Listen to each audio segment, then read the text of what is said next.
No dobrý, drahý priateľ, budem ti tykať a naučím ťa skladať Rubikovú kocku v postupných videách. Začíname prvým. Vyberieme si farbu, napríklad zelená. Vždycky si pozrieme, že na opačnej strane je modrá, tu je biela. Všímame si tieto strany, tieto farby. Takže začneme robiť si zelenú stranu s týmito hranami aj budú.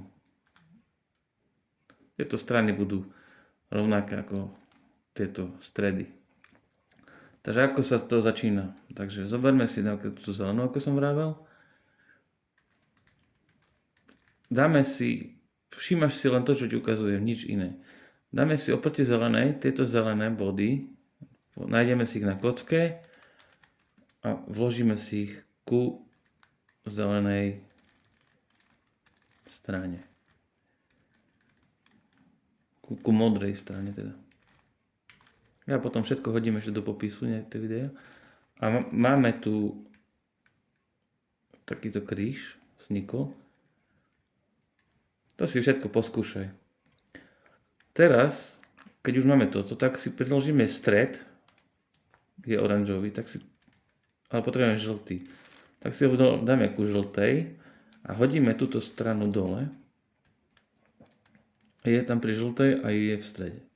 Teraz zoberieme červenú, dáme ju dole, teraz zoberieme bielu, dáme ju dole, teraz zoberieme oranžovú, dáme ju dole, máme biely, pekný kríž, biely, som rozmýšľal nad hocičím. Dobre, máme zelený kríž, aj tieto stredy sú rovnaké. Teraz tam povkladáme, dajme tomu, že to si zacvičíte a príde vám, ako sa to tam vkladá, ja vám to ukážem, ako to robím ja. Takže potrebujeme dať tu zelené všetky, ale aby nám aj sedeli, tak napríklad ja už to viem takto, že máme zelenú oranžovú, dám si ju pod oranžovú, dám ju od nej, toto si sklopím a mám tam prvú farbu. Nájdeme si ďalšiu zelenú, dáme ju ku červenej, od červenej ju dáme na bok, hodíme si dole bok a dvihneme si to hore. A takto pokračujeme všetky. Žltá, hej, preč, toto si sklopiť a hore. Vyložíme. A posledná zelená. Ak by to bolo kdesi dole, tak si ho musíme nejakým spôsobom otočiť. To si tiež musíte poskúšať. Tento začiatok je úplne taký akože začiatočnícky, tak si ho budete skúšať sa hrať, no a prídete na to. Takže toto dáme preč od oranžovej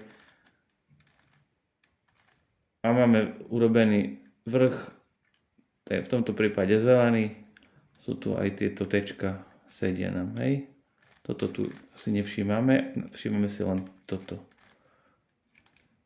Dobre, tak to bol prvý krok. A potom pokračujeme ďalej. K tomuto nejak veľký popis netreba, takže poskúšajte si. Ďakujem.